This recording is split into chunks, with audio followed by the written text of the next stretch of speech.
Israel is a hotbed of innovation out of necessity. The largest acquisition in history just occurred a couple of weeks ago with Wiz's acquisition for $32 billion by Google. So if you think about venture capital as a whole, we're investing as an industry into the next era of technology. Is that evolution of technology reflected of how we operate as an industry? And there's more financial products that are accessible and available for founders, where their products are a must-have rather than a nice-to-have.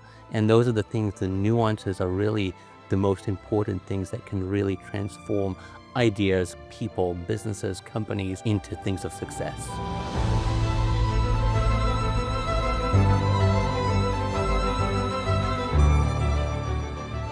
Today on the Deal Table, we're joined by Leib Bolel, founder of Lioncrest Ventures, a firm focused on flexible multi-product financing solutions for early growth stage tech companies.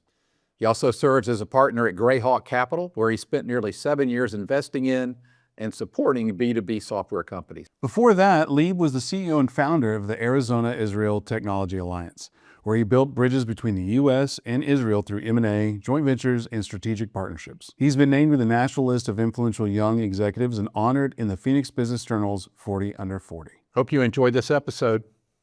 Leib, welcome.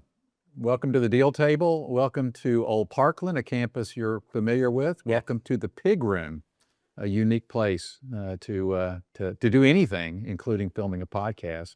In reading about you and learning about your journey, it's really fascinating, and there's so many different interesting aspects to it. You've been a rabbi, pulpit rabbi. You are an Ironman competitor.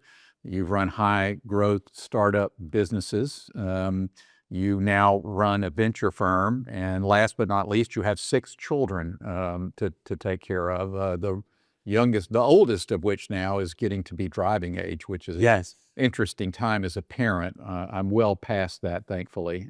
But can you just tell us a little bit about this very unique and special journey? Yeah, well, number one, thank you for having me. Yeah. It's great to be back in Old Parkland. I'm from the UK originally. My family's from South Africa, and grew up in a place called Newcastle, which is the northeast of England, about 80 miles south of the Scottish border. Grew up in a great family, great community. Went for my undergrad and studied in Israel for about 5 years. Got exposed to the ecosystem, the technology ecosystem there. I say I made my best investment ever, and that was marrying an Israeli. Right. And which my return is a 6x. But it's the quality, right? It's not necessarily the number. So I've got 6 wonderful children. My oldest was born in Israel.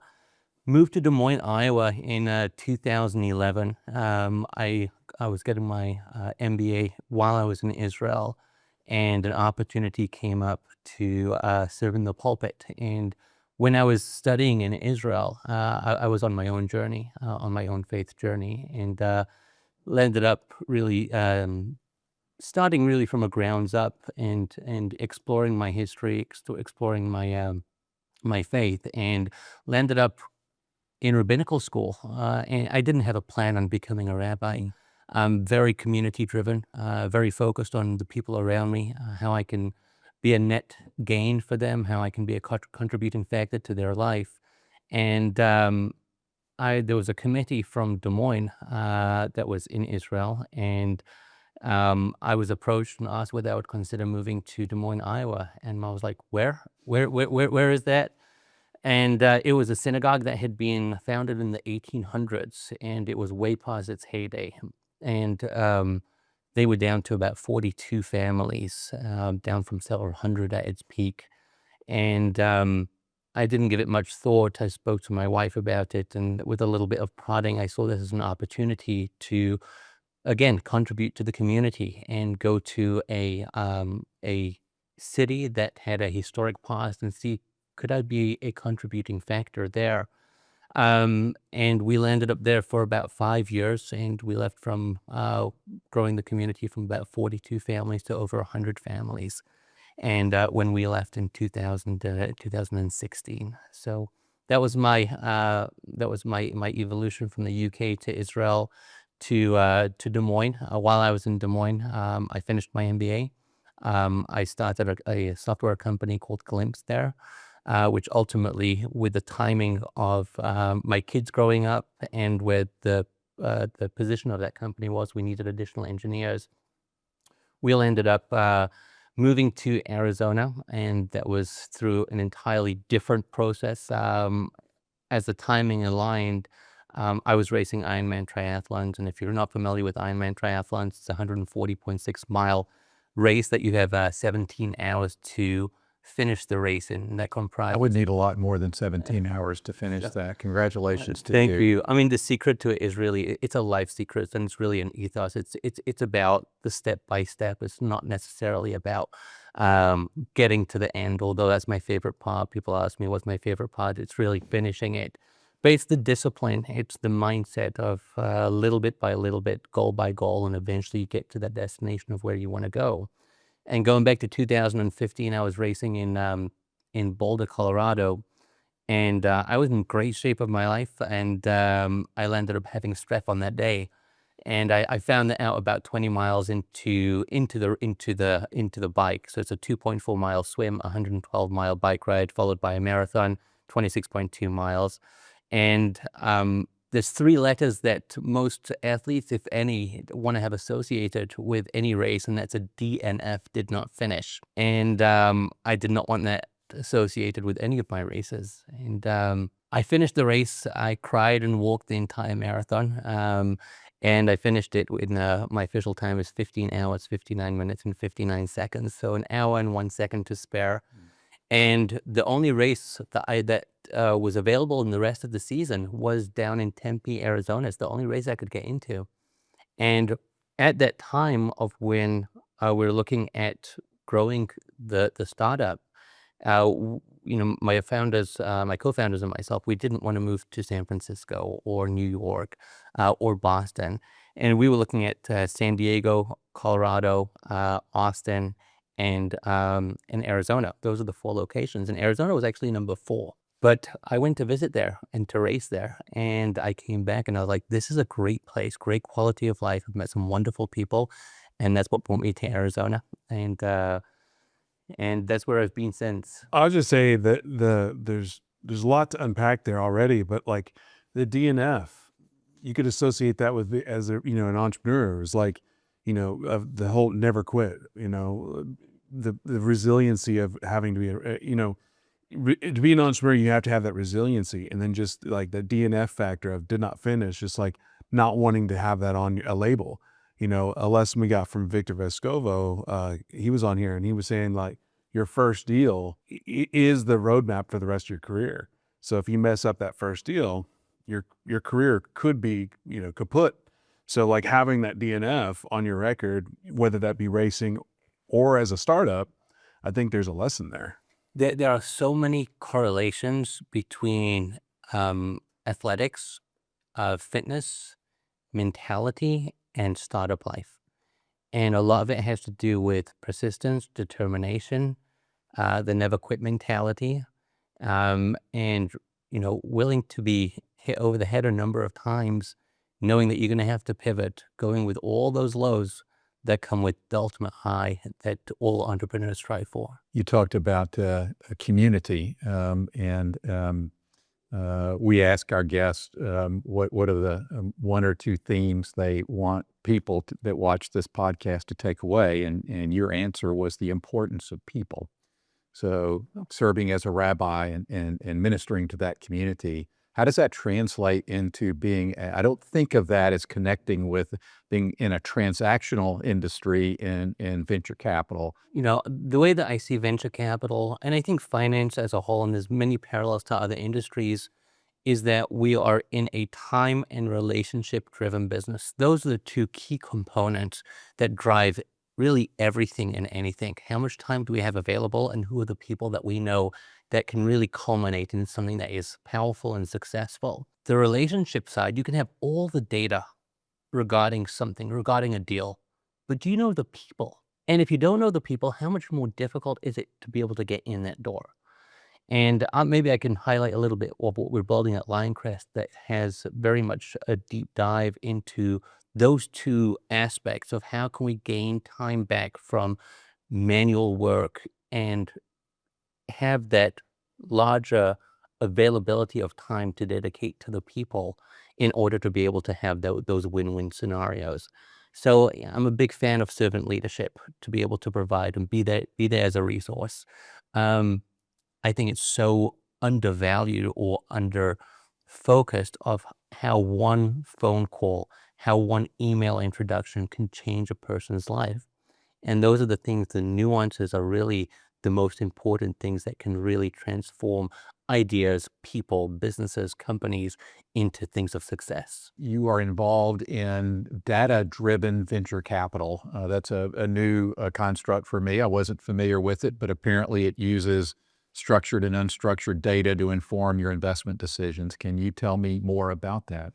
Yeah, DDVC, which is data-driven venture capital, I would say is a fairly newer phenomena originating back in early 2010s. And I would say it's over the last 4 to 5 years has become more prominent and focused in terms of how venture groups, and I would say primarily much earlier focused venture groups, are come to decision-making in investments in early stage companies. My focus is primarily companies that are at a product market fit. They're doing about $1.5 million to about $7 million in ARR, annual recurring revenue. DDVC can definitely cater to that because there's a lot of data already established. We can see metrics and understand the health of a company. DDVC is a lot more helpful in an earlier stage in terms of being able to take unstructured data and casting that, being able to scrape various different resources to come up with data that manual work would be a lot more challenging to be able to come up with an unbiased perspective. So DDVC, I'd say there's parts of data-driven venture capital of where you have firms that have in-house data scientists. So if you think about venture capital as a whole, we're investing as an industry into the next era of technology. And if you take a step back, venture capital traditionally hasn't gone line in line in speed-wise with the evolution of technology. We're investing into the next era of technology, but is that evolution of technology reflective of how we operate as an industry? Are we still using spreadsheets? Are we still using analysts to be able to try and understand a market size? How big of an opportunity is it? So if you take those in parallel and you try and do what we want, our objectives to be able to come out with those good investments, best investments in those companies that are transforming data-driven decisions for enterprise, how can that be reflective within our organization with the venture capital firm itself? So what data-driven venture capital does, it takes away the bias. If you can be dedicated for taking away the bias, rather, is it a gut feeling? Is it intuition? And I think some of those things are really important, but we as people, we always have biases.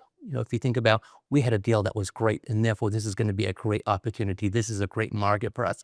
Well, that was one deal that could have been a great opportunity that had great operators. Does that mean that because it's in a similar field, there's going to be those parallels? So we automatically have those biases. How can you utilize data-driven venture capital, proprietary tech stacks to be able to take those biases away and give us the ability to be able to make the best decisions possible? With that, I still believe that there's an integral part on the human side of understanding who the management are, which DDVC can actually also enhance that. But as a people person, the people are going to be a driving factor in decision making when I'm investing. So on that, it sounds like, have you seen that movie Moneyball? Yes. So just to make a quick analogy, because I would assume that VCs, private equity, anybody doing any kind of investment, they're always going to be somewhat data driven. But if what I heard in that is, the old style of scouting, recruiting, that's kind of like the current state of VC or PE world. But then the Moneyball, where it's like, hey, we don't care what they look like, we're only looking at the stats.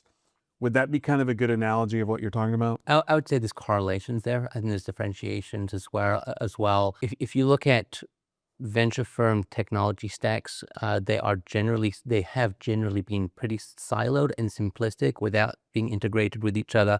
That gives the best ability to be able to make the best decision making.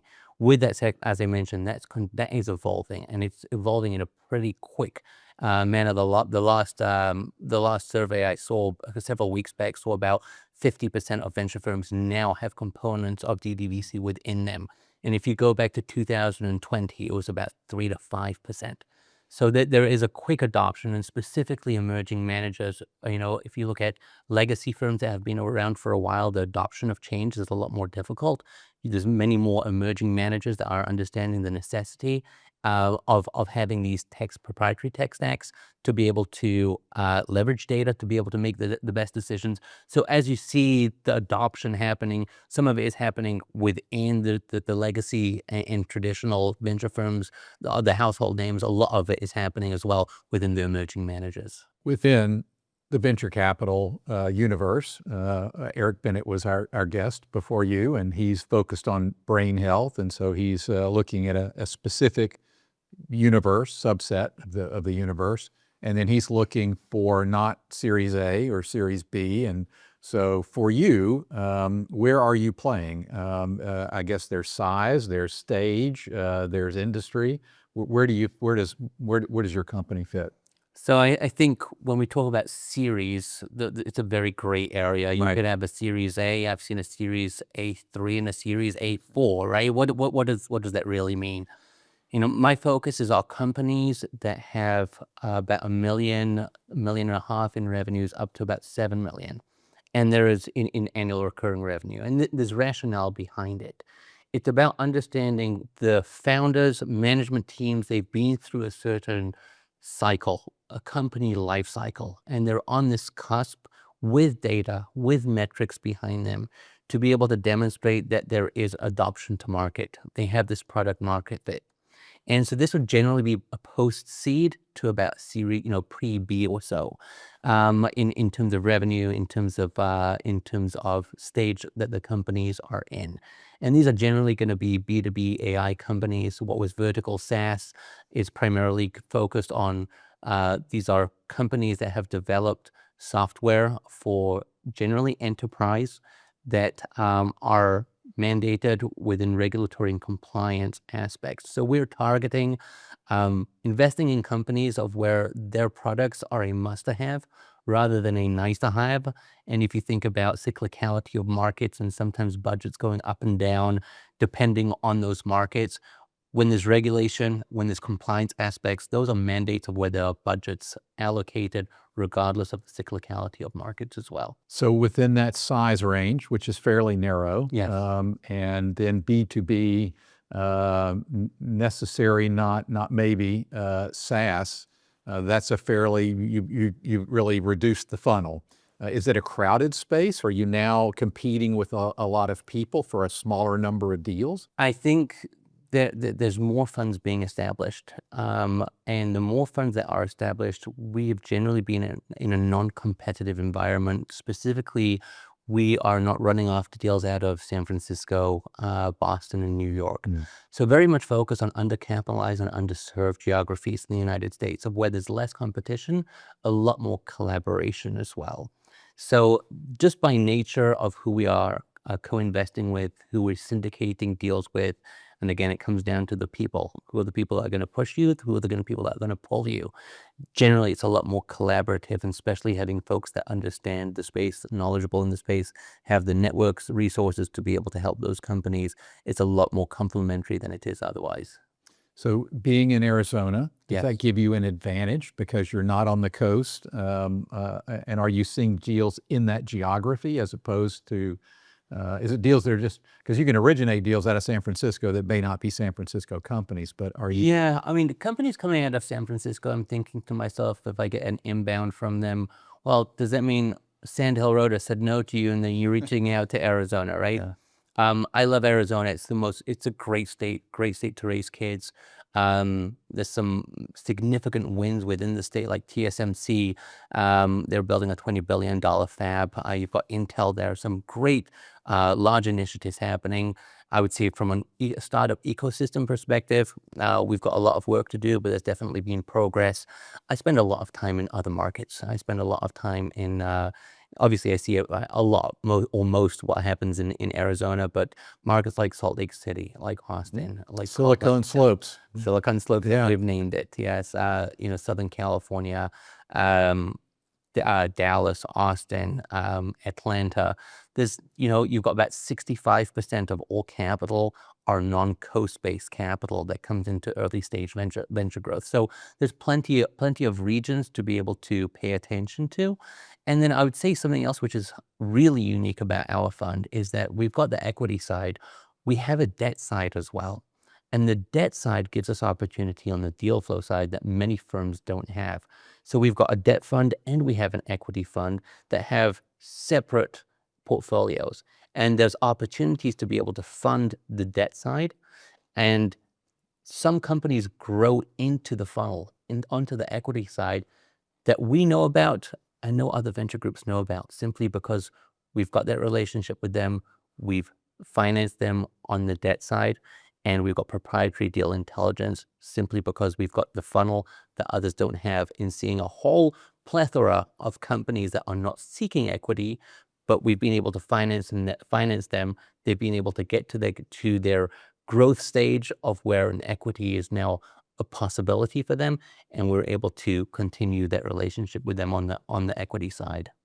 So you're more flexible there, and I think one of the challenges for founders of young B2B SaaS businesses is the dilution effect of bringing on equity. So is debt a better alternative? I mean, I guess it's all the devil's in the details. So the impetus of a multi-product venture firm was from the realization and the observation that there are many founders that are seeking capital, and they're agnostic to what type of capital. They just need capital to be able to get to where they want to be able to get to. The most known resource and financial product generally within tech is venture capital, of where they're going to be taking on an equity partner and they're going to be diluted. Now, if you think about it, does that really align with many of those founders? I call it founder alignment, company alignment. Sometimes there are other products out there that those founders don't know about, and there's better alignment within different products. And debt was that number 2 product of where I saw many companies, they were growing nicely, 20, 30%, but they're not necessarily venture backable companies. Or there could be some other aspects that made it challenging for them to be able to raise on the equity side, but a lot easier and a lot better aligned for them to be able to raise on the debt side. So I think there's more financial products that are accessible and available for founders that many founders don't know about, but aligning yourself. When I was seeing those opportunities and those companies, potential investments, and I'm like, this doesn't align with venture. But you know what? There's probably 3 or 4 different introductions I can make for you that you may have not considered and could be better aligned and get you to that destination. And if you think about founders, whether it's the right product or not, do they want to have everything that comes along with an equity partner? And sometimes they haven't really thought that through, specifically if they're a first-time founder. This really resonates with me specifically at this time, because like I myself, I'm trying to raise capital, and if like, do you want equity or do you want debt? I'm like, I don't care. I just want the cash to be able to again, take it to the next level. Because for the newer founder, when you don't have any options, maybe you don't have an uncle that has a big piggy bank, and you go through merchant, you go through a PayPal, and they're like, when you're taking out these loans that don't even have interest, because it's not an interest-backed loan, it's a fee-backed loan. So no matter what, you're paying that high fee. And it's not quite usury, because I think they skirt the rules because it's a fee and not an interest. But some of these loans that I've seen are, if you do calculate, it's like a 30 or 40% loan for capital. And it feels very close, similar to like those, payday loans, but for business. And I know for me, myself, like I've fallen into that trap where it's like, hey, I can't grow because I have all this high interest garbage. And then it's like trying to go, okay, if I need to go to the next level, I need capital. Is that through equity partners or is that through debt? But at least in my case, I don't care. And it's funny because some of my mentors or advisors, you can almost see them visibly like, cringe because like, how could you not care? I'm like, I'm just trying to get to tomorrow, So like, if I need to chop off an arm to survive, you do what you do. These are common comments that I hear fairly often. I got an email this morning from a founder who was introduced by another founder that we know well, and he was like, "We have an invoice that's gone out today for close to 100,000. It's going to be coming in within 30 days, but we've got this cash flow challenge, right? What do we do?" And again, I think coming back to our strategy of being able to best align founders, and there'll be a small subset of them that are going to be a good fit within some period of time, not now for the equity side, because I think many of them are just not aligned on the equity side, or it's not the best product for them. But I think founders having the resources, the knowledge, the network to be able to know that there are options for them. And I know, and I'm sure you can resonate, you sometimes, come to the end of the day, where are we going to go? Who do we reach out to? And I think a multi-product firm has the ability to be able to best align rather than saying, this is the one product that we have, this is what we can offer you, and we're going to take, a chunk of your 5 years work. And it's funny because like I met a woman last night who was an entrepreneur, and she was on this panel and she was talking about how her first venture, back to what you were saying before about like making sure you have the right partner, she did get VC back, but then they start doing their, manipulating, and she ended up just walking away from the whole thing because she went to a lawyer, and the lawyer's like, look, they've got more money than you. They're going to win this legal battle. We can fight, but they're going to outspend you. So you did it once, you could do it again. So she literally just walked away from her first startup. I don't know the scale of it. I don't know if it was $1, $100 million. It doesn't matter. I mean, it was her baby. I think there's definitely a connotation that that venture capitalists can be, can be aggressive. I think that there may be some truth in some areas. I think for the most part, the firms that I work with, the deals that I've been involved with, there's some great people out there, some really, really good people. And again, it comes down to the people. It comes down to the alignment. There's reasons of why you want to continue investing with the same groups, understanding, is there alignment between the firms? Right? Not just the management of the company that you're investing in, but the board, right? The people on the cap table, is there that alignment? So I think it's a principle of life. It's like, who are you doing business with? Who are you transacting with? And with her specifically, like, I mean, the amount of lessons that came through that, because she's still fairly young, and just like, I mean, because it's taken me a while to get to where I'm at mentally with my business, but like, to me, I would take that as a gift. You're still here. You're able to work on the next thing, but you learn this valuable lesson of, make sure you read the contract and make sure you fully understand what you're giving up. So, and regardless of if it was malicious intent from the VC, that doesn't matter. The lesson is still there of, you're right, alignment and just reading the documents and understanding it. Have the right people in your corner too. Yeah. Surround yourself. Leib, you talked about your journey and from Northern England to Israel. You're getting an MBA, and then you're in Rabbinical school, and then you're recruited to Des Moines, Iowa, and then you go to Arizona. Where did you attain the skills, knowledge, experience to launch a venture capital? I didn't hear the part where you got into the business world.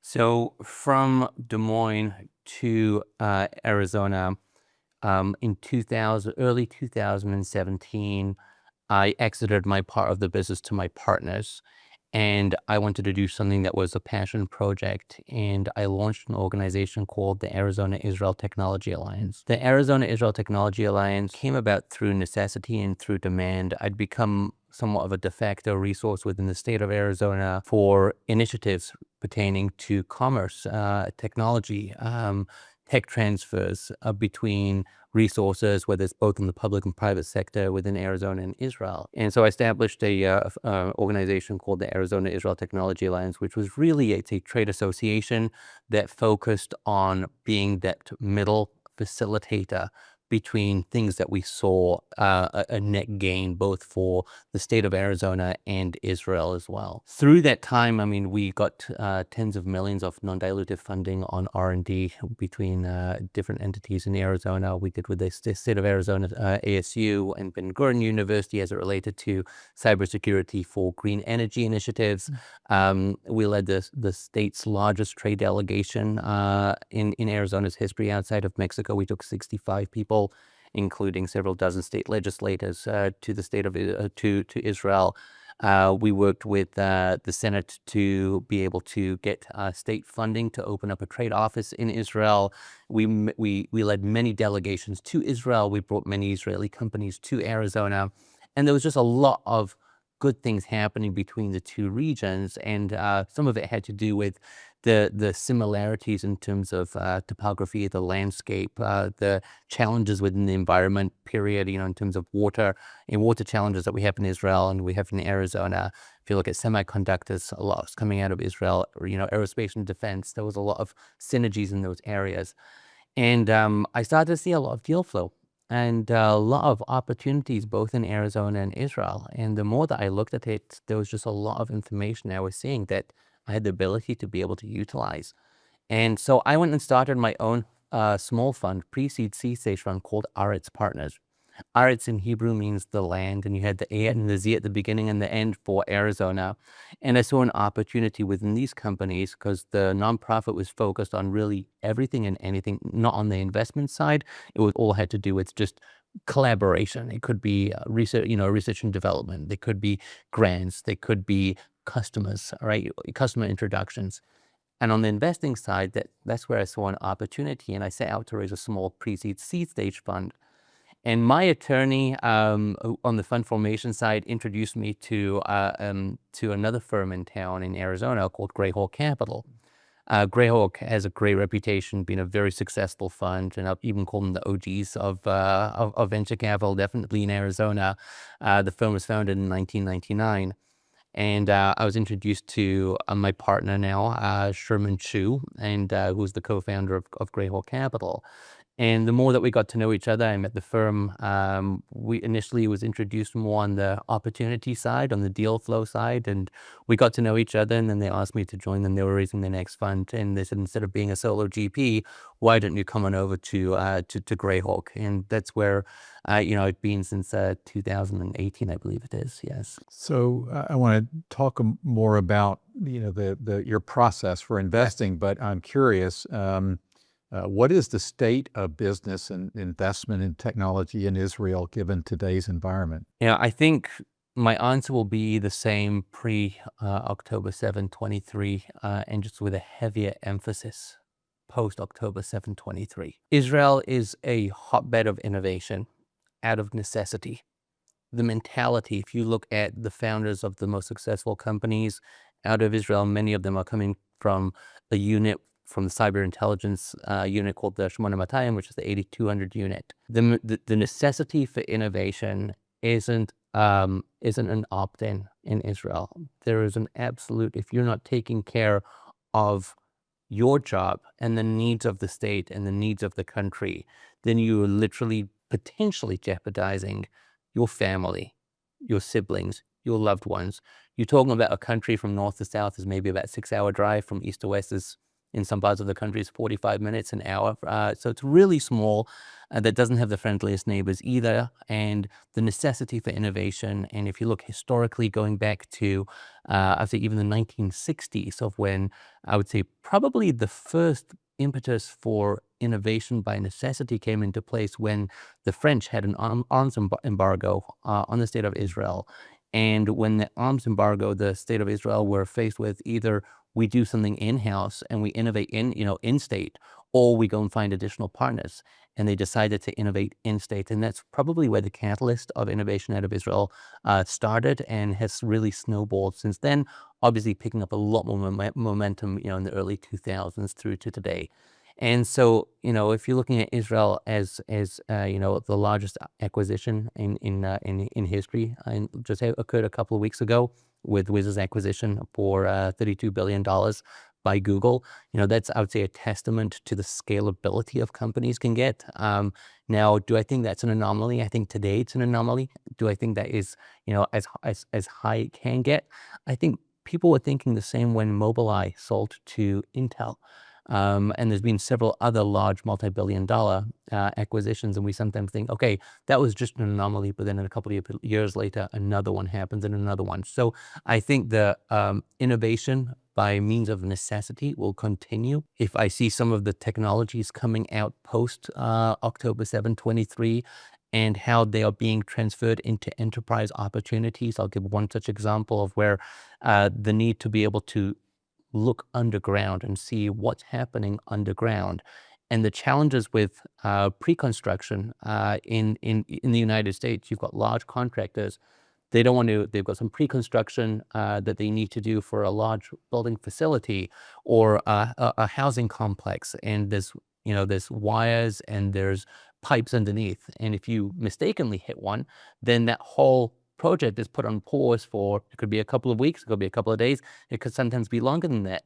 And that puts down, that puts timelines way back. And there was never really the best technology to be able to identify what's happening underground. And with what happened in October 7, they needed to develop and evolve some technologies that were in existence but needed to be refined. Now that has enterprise opportunities and relevancies for the building market in the United States. So if you think about supply chain logistics, if you think about cybersecurity, defense tech as a whole, those are industries that have really gone leaps and bounds out of necessity for the type of urban warfare that has been going on, for the last couple of years that hadn't existed beforehand. It's fascinating hearing that, because it reminds me about like NASA, like, hey, we're trying to go to space, and then all the technology that would go into, putting a man on the moon. But then all the offshoots, that all like, why do we need to spend all this money to go to space? It's like, well, yes, you have the end goal going to space, but think of all these other technologies that are commonplace, like microwaves or Velcro or whatever. And that all came from, I don't want to say necessity, but the desire to put a man, or the goal. So to hear the necessity of innovation for defense, it only makes sense that there's going to be so many offshoots and so many opportunities for technologies in capitalism as a whole that may not have ever come. Well, it would eventually come, but maybe not come as quickly as it is right now. And it's just a fascinating concept. And I think one of the beauties of technology coming out of Israel is the impact that it has on the U.S. economy as a whole. Many of those companies, when they come to about Series A, they're looking to come to the U.S., which is the number one market for them to be able to expand. Just the limited market of 9 million people in one state, and coming to the United States, the opportunities and the customers that they can expand to over here is significant. And whether it's going to be the first Motorola cell phone that was the chips developed out of Israel, and coming up to today, whether it's Mobileye and driverless technologies and many others, and those opportunities that it has to be able to enhance our lives in the United States. And the capital, if I'm looking at Israeli companies on the investment side, it's not just the capital going into it, but it's the expanded resources on from the Arizona-Israel Technology Alliance. Those resources, those connections, the ability to be able to help companies to scale over here is, I would say, is dual-fold, and I think it just has a large impact on us as a whole here in the United States. So I work as a sell-side advisor to businesses that are in the range of what you're describing, sort of lower middle market, $10 to $50 million enterprise values. And part of the disconnect is, and I assume you're running into this, is you're sophisticated, you've got a sophisticated accounting firm, you've got sophisticated lawyers. A lot of these founder-led, founder, owner, operator businesses, they're not sophisticated relative to a transaction process, bringing on a partner, an equity partner. And so, that's great for me as a consultant, because I'm able to help walk them through that process. How challenging is it for you on the buy side to work with founder, owner, operators of small businesses that don't have transaction experience? I knew where you were going with it. I think from the moment you've opened your mouth going in that direction, I think that one of the first senior management roles that we will look at, and generally through diligence, we can very easily tell how mature is this company from a reporting side. How well are their financials in place? And so, there's been times in past transactions of where there would be mandated post-funding to bring in a VP finance, a CFO. I think from a Series A perspective, it's an understanding that they don't have everything in place.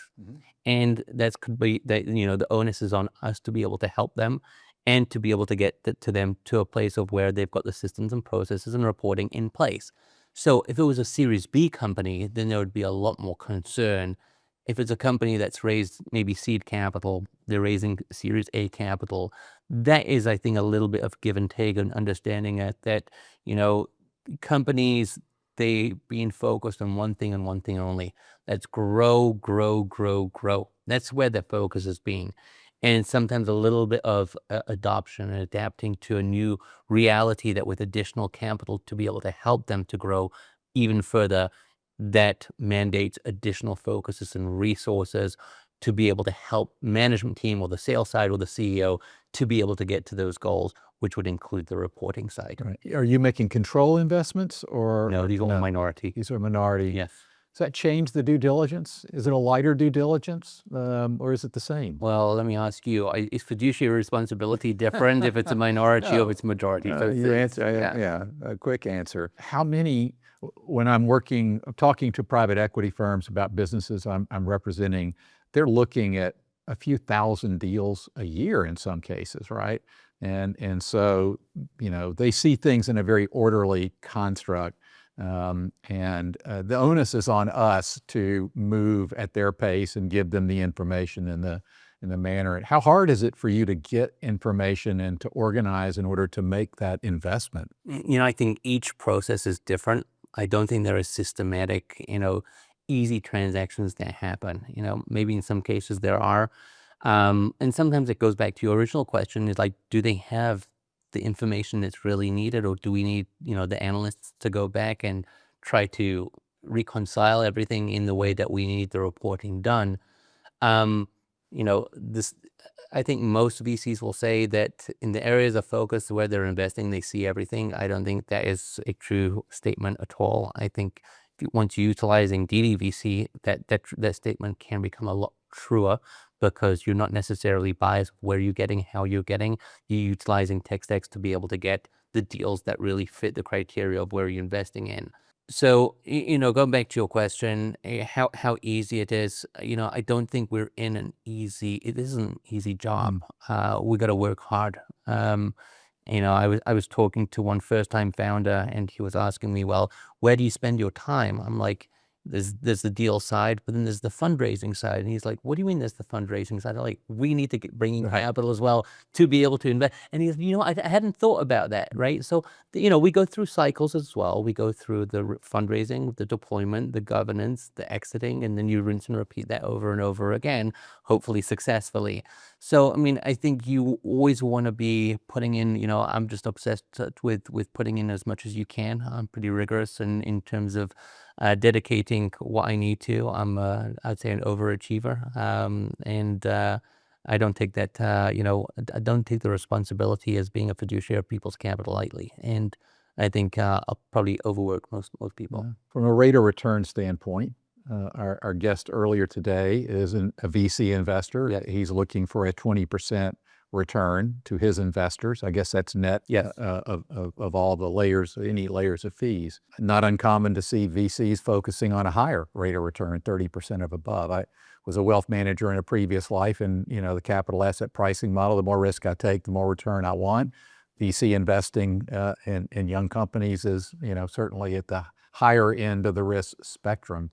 You're raising capital from outside investors. You've got to buy a company or invest in companies, get a return on that. I'm interested in your holding period and what you're looking for, but what is your targeted rate of return? What are you trying to deliver back to your investors? So I'm really fortunate to come from a great firm, Grayhawk Capital. They have been a top quartile, top decile fund, since 1999, and in majority of, not all, benchmarks. And I've set a base case of about 25% net IRR to LPs on the equity side. On the debt side, we're looking at mid-teens, mid to high teens. It's a low risk profile, and LPs that do come in, they can, they've got a choice of, they could put it in, they could commit to the equity side, they could commit to the debt side. There is an increased higher blended IRR with LPs that put into both the equity and the debt side, which would be in the low 20s blended across. When you're building a portfolio of investments, how many businesses do you want to invest in order to have a full portfolio? And how are you diversifying them by different segments of B2B SaaS? So on the equity side, we'll have anywhere between 16 and 18 companies, and average hold period is going to be anywhere between 4 to 6 years or so. It could be longer, it could be shorter, venture and the cycles. But those are going to be average hold time periods. On the debt side, it's much shorter. These are 2 to 4 term year loans, and we'll have about anywhere between 20 to 30 companies in a portfolio at any given time. The debt side is an evergreen fund. The equity side is a term is a term fund. Different taxations as well, so we keep those vehicles separate. And so on the equity side, the average is going to be, I'd say, maybe 4 to 6 years or so. On the debt side, if you're dealing with B2B SaaS companies, they're asset light. There's no inventory, no trucks. You have revenue. How do you secure your position? So traditional venture debt are generally firms or banks that will come in post financing round, and they're underwriting based on the most recent investment. The companies that we're investing in are either cash flow positive, very, very light burn rate, and they've got assets, whether it's going to be IP, account receivables, cash balance, that we know that we have the ability to be able to safeguard, our lending to them. So there's definitely means, and specifically, I would say as well, the space that we play on the venture debt side, most banks will not lend money simply because they've not gone through a recent fresh financing round, although most of them have had investments prior to that. Right. So for any B2B SaaS business owners that are watching our podcast, what would you tell them are the things that are absolutely essential for you as a buyer when you're looking at their businesses that are, we'll just say, turn-ons? And what are the things you draw a line in the sand and say, we can't go there? Maybe the virtues are easier to define. Yeah, I would say definitely the most attractive are founders, management who've come from a certain industry and they've had a major challenge within the industry and now they're solving it. They've scoured everywhere, they just cannot find a solution. And they've had, they've got the entrepreneurial itch and say, okay, this is the avenue that we're going because we know that there's a big challenge. That for me is like a big green, like I get excited about that. And then we obviously need to do our research and see what else is in the market out there. In terms of profile, want good people, positive people, don't mind going through ups and downs, which is, every relationship goes through ups and downs. And, like most venture firms will allocate additional, reserves on dry powder in order to be able to help those companies as they go through additional financing needs. So we're definitely longer term partners, and we're looking for those people that we can work with, coachable founders, people that are willing to have smarter people around them and, being able to guide them and be open for that. I would say everything, on the opposite side are things that probably are not, people who've just had an idea, they've got the greatest idea on earth. If they've been able to demonstrate it with revenues, then we need to take that into account. But, we're definitely looking for people that are willing to, run through the walls. Yeah. Run through the walls and be perseverant, be, knowing that, having full belief that what they're doing is right and can be successful, for whatever rationale that they've built up. It could be conviction of product, it could be conviction of market size. They've seen it demonstrated in specific areas, and there's correlations to what they're doing. But I would say just, be really hungry, be really passionate, always be honest. I feel like you're talking to me, so I need to get my attorney to draft Really some honest. docs. Yeah. Go ahead and just dump money into my company. Let's go, because that resilience running through the walls. That's what I'm good at. Just keep going. Wanted to circle back though, because the word technology gets thrown around a lot, and then SaaS gets thrown a lot. What is it you specialize in specifically? Is it SaaS specifically, or is it anything that's tech? So SaaS as a business model, I think is plateauing, and AI usage is increasing. So you're seeing business models are going to continue to change. I think AI usage is going to be the business model that's going to continue growing, and SaaS is going to, I think, is going to plateau. I think there's still good use cases out there for SaaS models. So on the equity side, on the venture capital side, we're focused on companies that are, again, B2B focused, and have developed software for large enterprise and enterprises within, whether it's fintech, cybersecurity, supply chain logistics, digital health. Those would be probably the four big verticals that we pay heavy attention to.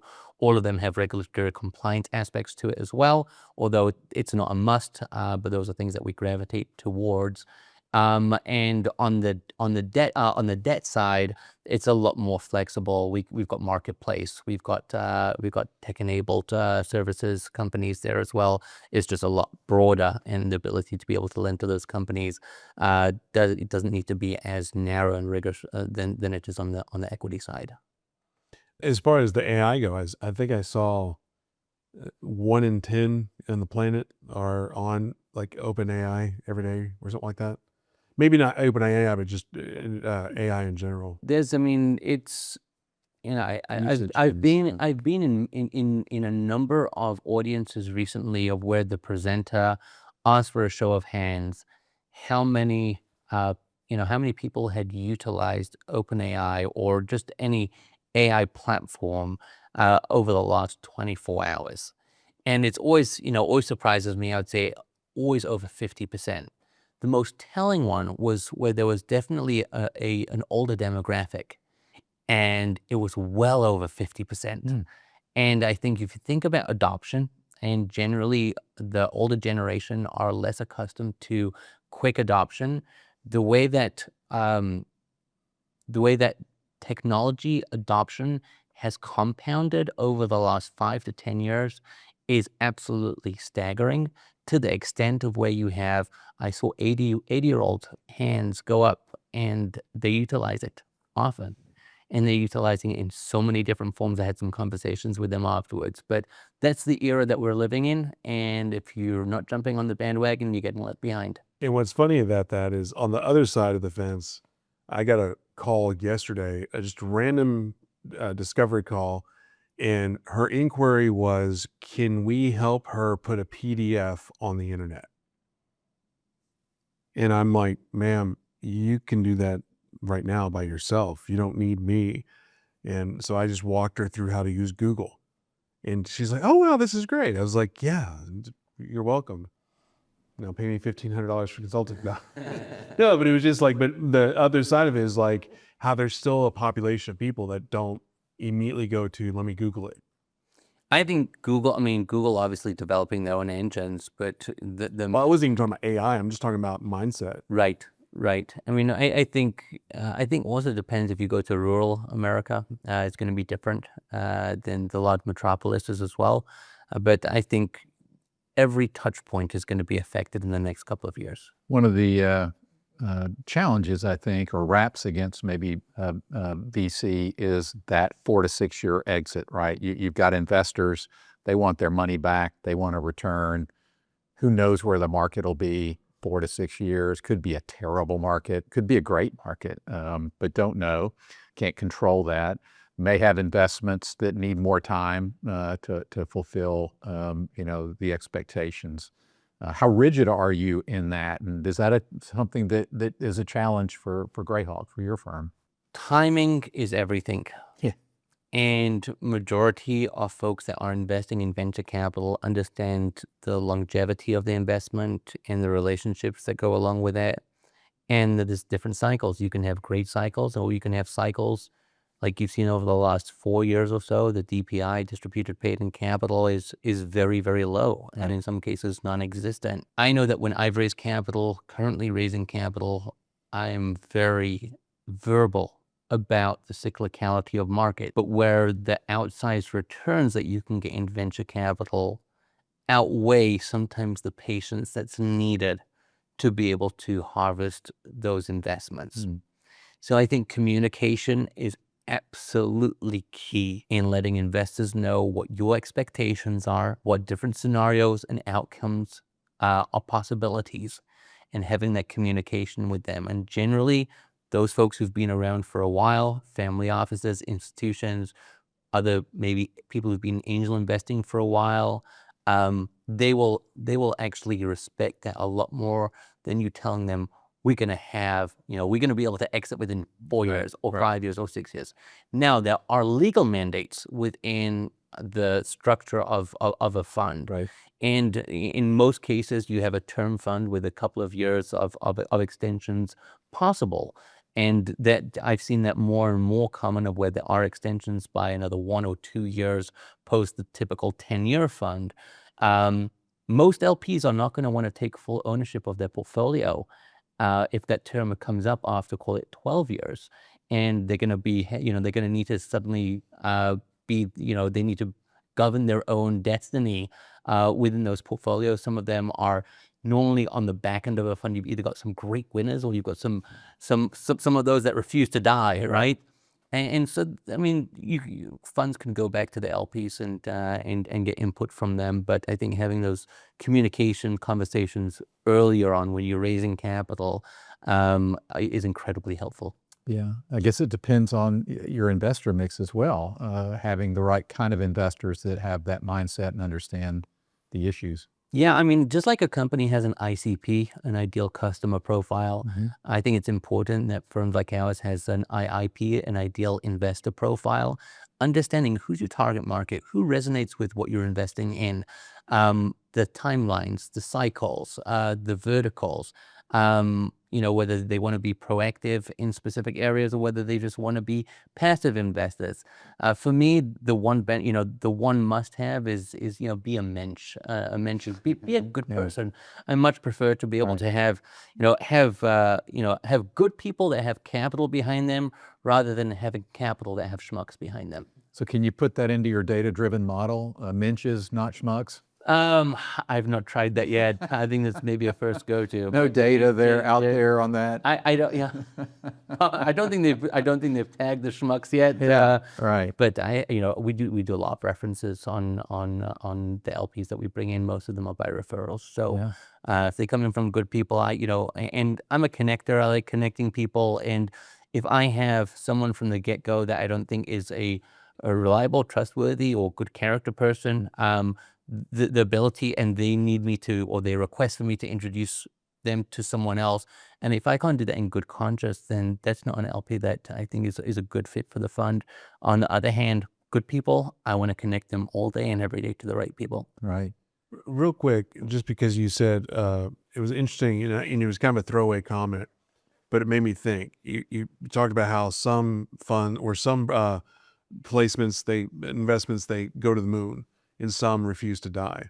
From a VC standpoint, I mean, nobody wants to lose money, but sometimes you're just like, is that thing going to die off? Like, if those refuse to die investments, is it better off that they die off, or is there always, that glimmer of hope it'll come back? No, I mean, you can get a really good idea from early on whether they're going to have a healthy future or not. There's obviously, as fiduciaries of capital, you want to be able to make the best decisions to be able to get the capital back. I'll give you an example of think about a company that that loses a large customer, call it 50-60%. and they were valued at X valuation. And in a best case scenario, it takes them 4 to 5 years to come back to that same valuation. Or you've got an ability to be able to get some money, call it 40, 50 cents on the dollar back. Which one is better use of your time as a fiduciary of capital? Do you prefer to take that 50 cents on the dollar and go and reinvest that into a new company? Or do you prefer to try and hope, and pray that year over year they're going to grow 100%, it's going to grow into the valuation that you invested in them 5 years back? So that would be an example of like, which way do you go? And I think the former one of get some money back, redeploy it, rather than hang on to that company, hoping that they grow year over year. So I think each one is, you want to be conscious of your time. Like I mentioned, time and people are the most important things. You don't want to be, dedicating time to a company that is going to be, bad for the portfolio. You want to help the people as best as they can, of course. But just to hang on for 5, 7, 8, 9 years sometimes, it's probably not in anyone's best interest.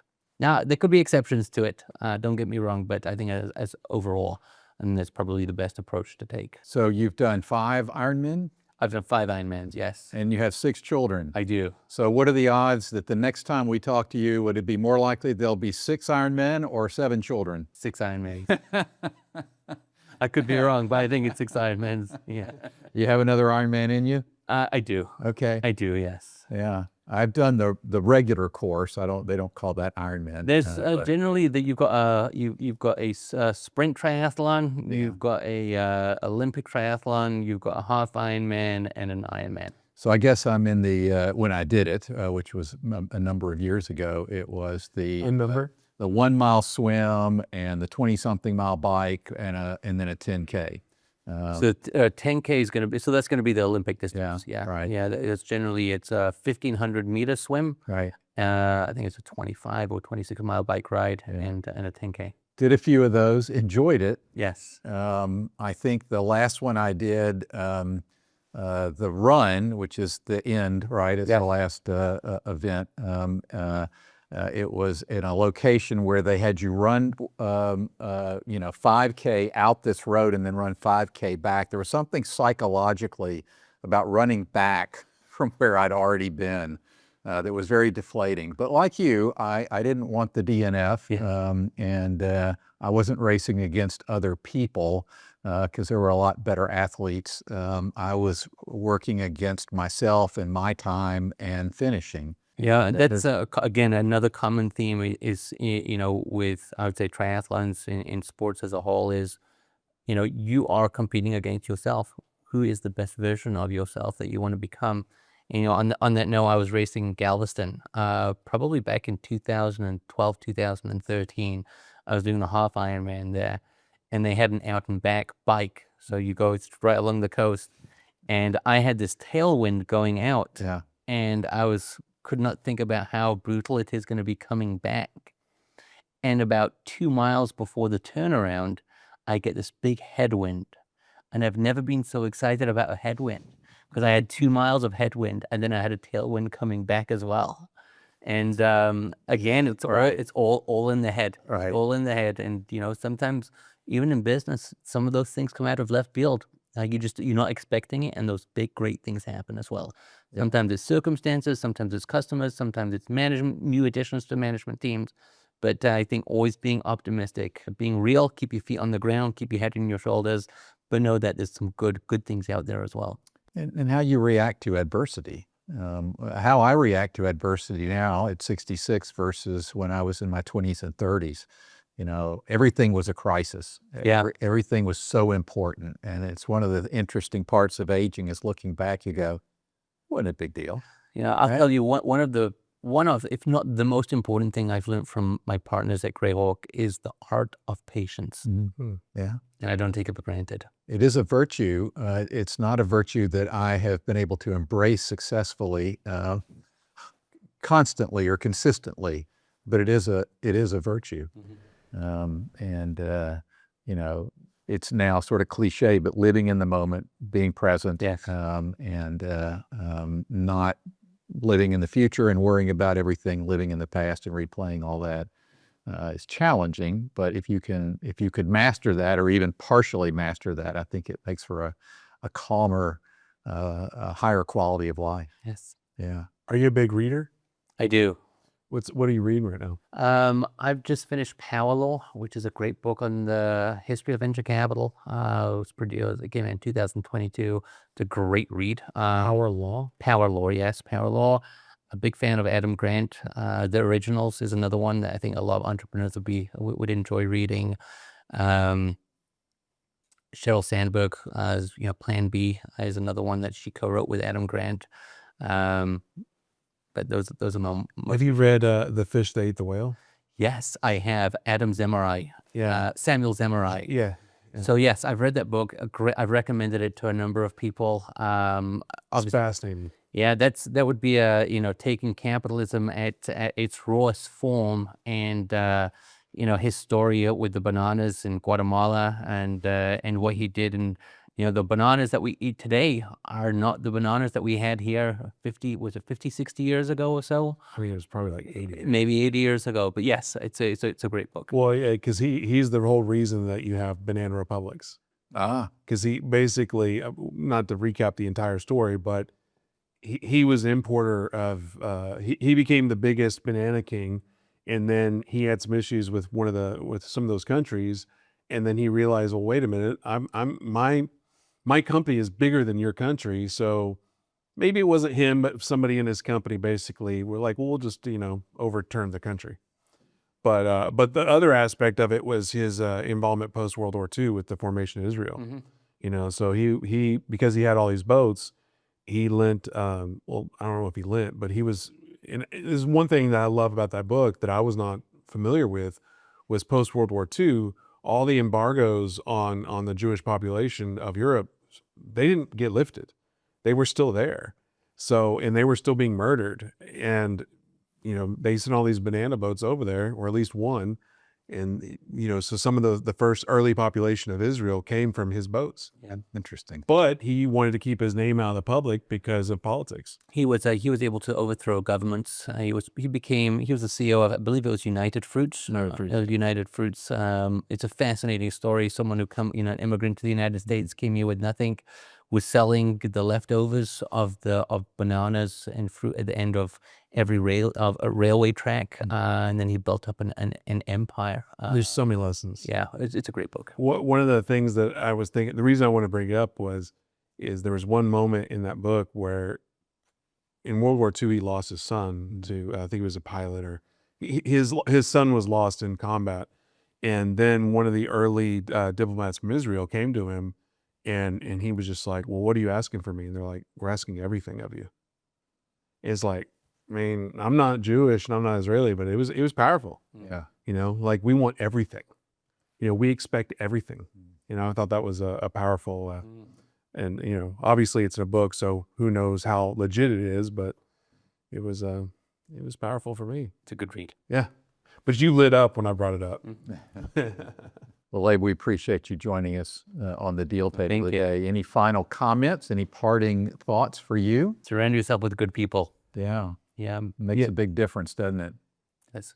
I don't want to put a hat on a hat, but the whole, you're like, I'm always in either fundraising mode or friend raising mode. Yeah, those are two states I think people, I get asked fairly often, so are you raising a new fund? I said, either I am or I'm not, but I'm always in a raising mode. It's either with friends or funds. And I think cultivating good relationships, long-lasting relationships are really the key to many, many good things. And if it's just transactional, I think everyone can be transactional at some point. Not everyone can be there over the long run, understanding vision, understanding purpose, understanding mission.